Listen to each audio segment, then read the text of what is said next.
खुलुमबाय बयनिसिमबो आंनि बे डेली आपडेट बड' इउट्युब चेनेलाव नोंथांमोनखौ आरोबाव बरायहरबावनाय थाबाय। दिनै आं नोंथांमोननि गेजेराव मोननैसो सानसेयारि खौरां लानानै फैदों। आं आसा खालामो नोंथांमोना भिडिअखौ जोबजासिम नायलांगोन आरो लोगोसे चेनेलखौ साबस्क्राइब खालामनानै लागोन। दिनैनि गिबिसिन खौराङाव दङ गिबि मन्थ्रि हिमन्त बिश्व शर्माया इउपिपिएलनि बिजाथि निर्मल कुमार ब्रह्मनि फोसावदिंनाय मेलाव बाहागो लादों।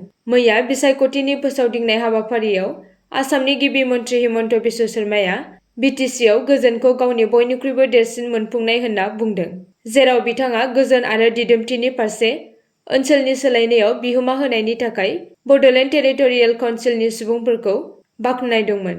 बिग्रायखांनायनि मोनसे समखौ गोसोखांनानै गिबि मन्थ्रिया बे ओनसोलाव सिगांनि दावबायनायफोरनि बादै बुंदोंमोन दि आं खालि बिटिसिआव थैनाय सुबुंफोरनि गोथै सह'खौ थैजों बुंफबनाय नुयोमोन, नाथाय आथिखालाव मोनसे गिदिर सोलायनाय फैदों।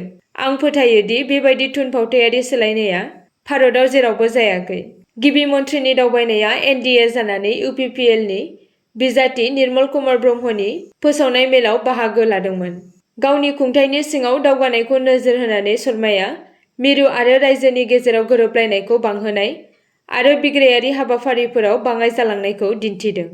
शर्माया कंग्रेसखौ सोंखारिनानै बुंदोंमोन दि तरुण गगैनि दैदेननायाव सिगांनि सोरखारा रां जाख्ल'नायजों बुंफबनायमोन। जुदि बिटिसिनि प्रमद बर'आ बिटिसिनि थाखाय फैनाय रांखौ जाख्ल'दों आरो बेखौ आंजों रायलायदोंब्ला तरुण गगैनि सोरखारनि समाव गोबां बोसोर सिपिआव दोनजानाय कौटि कौटि रांखौ सोर सानगोन होनना बिथाङा बुङो। सिडलीनि उफ्रा बिसायख'थिया बिटिसि ओनसोलनि फिथायनि सायाव बयनिबो मेगनजों कंग्रेस, इउपिपिएल आरो बिपिएफनि गेजेराव गोबां बादायलायनाय मोनथाम लामानि दावहा जानो थांगासिनो दङ। नैथि खौराङाव दङ डनाल्ड ट्राम्पआ जुथाइ रायजो आमेरिकानि ब्रैजिस्निथि हादोरगिरि जाबाय। आमेरिकानि बारग' हादोरगिरि डनाल्ड ट्राम्पआ आमेरिकानि हादोरगिरिनि बादायलायनायाव डेम'क्रेट बादायगिरि आरो आथिखालनि लेङाइ हादोरगिरि कामाला हेरिसनि हेंथायै देरहानायनि उनाव जुथाइ रायजो आमेरिकानि ब्रैजिस्निथि हादोरगिरि महरै व्हाइट हाउसआव गोहोआव फैफिनदों। बिथाङा 2020 मायथाइयाव बारग' हादोरगिरि ज' बिडेनजों जेनदोंमोन। डनाल्ड ट्राम्पआ मावख'आव नैथि खेबनि थाखाय देरहाबाय, जाय व्हाइट हाउस नागिरनायनि 4 बोसोरनि उनाव राजखान्थियारियाव फैफिनदों। डिसिसन डेस्क गाहाय मावख'नि बायदिब्ला नर्थ केर'लिना, जर्जिया, आलास्का आरो पेनसिलभेनियाजों लोगोसे गोनांथार स्विं रायजोफोरखौ रैखा खालामनायनि उनाव ट्राम्पखौ हादोरगिरि फोसावनाय जादोंमोन। बिथाङा गासै 270 बिसायख'थियारि भट मोनना देरहासार जादोंमोन। भारतनि गाहाय मन्थ्रि नरेन्द्र मदिआ आमेरिकानि हादोरगिरिखौ बरायदोंमोन, मानोना बिथाङा मोन्नै हादोरनि गेजेराव सोमोन्दोखौ गोख्रों खालामनो थाखाय हेफाजाबखौ गोदान खालामनो नेगासिनो दंमोन। बिथाङा मोनसे ससियेल मिडियानि पस्टनि गेजेरजों बुंदों दि नोंथांनि जारिमिनारि बिसायख'थि देरहानायनि थाखाय आंनि लोगो डनाल्ड ट्राम्पखौ गोसो गोरबोनिफ्राय बरायदों। जेब्ला नोंथाङा नोंथांनि सिगांनि समखान्थिनि जाफुंसारनायखौ जौगाहोगोन, आं भारत आमेरिकानि गुवार मुलुगनां आरो सोलोआरि बाहागोफोरखौ आरोबाव गोख्रों खालामनो थाखाय जोंनि हेफाजाबखौ गोदान खालामनो थाखाय नेगासिनो दङ।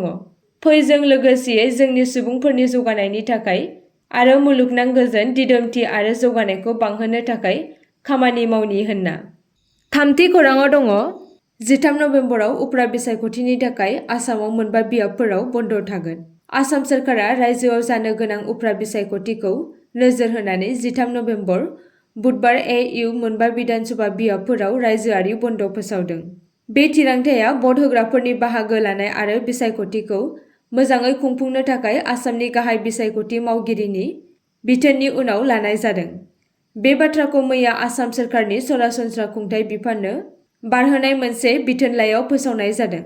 फोसावथायनि बायदिब्ला सोरखारि आरो सोरखारि नङि मावख'फोर, पन्चायती राज फसंथानफोर, नोगोरारि जायगायारि आफादफोर, सोलोंथायारि फसंथानफोर, फालांगियारि फसंथानफोर, बेंकफोर, साहा बागानफोर आरो दारिमिनफोराव रायजोआरि बन्द बाहायनाय जागोन, जेराव भट होनाय जागोन। आसामनि मोनबा बियाबफोराव 13 नबेम्बराव बिसायख'थि जागोन। बेफोर जादों धलाई, सिडली, बङाइगाव, बेहाली आरो सामागुरि। ब्रैथि खौराङाव दङ पिएम किसान सम्मान निधिनि मुङाव रां जाख्ल'नायनि अजद होदों। पिएम किसान सम्मान निधिनि मुङाव 8,44,672 नंखाय आबादारिफोरा रां जागासिनो दं होननानै गोख्रों अजद होदों, जायनि जाहोनाव पीएम किसान सम्मान निधिनि मुङाव रां जाख्ल'नायखौ लानानै गोख्रों नायबिजिरनो थांखि लादों आबाद बिफाना। मख'नो गोनांदि मिरु सोरखारा आबादारिफोरखौ मान होनानै जागायदोंमोन पीएम किसान सम्मान निधि बिथांखिखौ। बे बिथांखिनि गेजेरजों हादराव गोबां आबादारिफोरनो 2,000 राङै अनसुंथाइ होदोंमोन मिरु सोरखारा। दासिमाव खेब 2,000 राङै आबादारिफोरनो रांनि अनसुंथाइखौ होनाय जाबाय। नाथाय आबादारिफोरनि बे अनसुंथाइखौ नंखायै मुलाम्फा लादों माखासे नंखाय आबादारिफोरा। बे नंखाय आबादारिफोरा सोलो बाहायनानै बेनि अनसुंथाइखौ लागासिनो दङ, जायनि जाहोनाव रां मोननांगौ आबादारिफोरा पीएम किसान सम्मान निधि बिथांखिनि रांखौ मोनफिननो हायाखै होनना फोरमायदों। 5थि खौराङाव दङ गुवाहाटीआव मोसौ फालांगि खालामनायनि दायाव पुलिसनि फिसाज्लाजों लोगोसे सा 7 सुबुंखौ हमदों। गुवाहाटीआव बावैसो मोसौफोरखौ आयेन बेरेखा रोगानायनि बेरेखायै मोनसे अपारेशनाव हमनाय जादों। गरसुक पुलिसआ मंगलबाराव मोनसे सिग्रोमनायाव मोसौजों बुंफबनाय गंसे ट्राकखौ होबथादोंमोन, जायनि जाहोनाव सा 7 सुबुंफोरा हमजादोंमोन। हमजानायफोरनि गेजेराव सासे अमरजीत कलिताखौ सासे पुलिसनि फिसाज्ला होनना सिनायथिनाय जादों। लेङाइ पुलिस कमिशनार नीलोत्पाल साइकियानि नायदिंनायाव मोनसे सिग्रोमनायनि उनाव बियो फैदों, जायनि जाहोनाव मा 31 मोसौफोर बोखांनो हादों। हमजानाय सुबुंफोरनि गेजेराव महसन खान, नजीर हुसैन, फजलुर रहमान, अमरजीत कलिता, हैदर आली, आब्दुल कुद्दुस आरो अफसर आली दंमोन।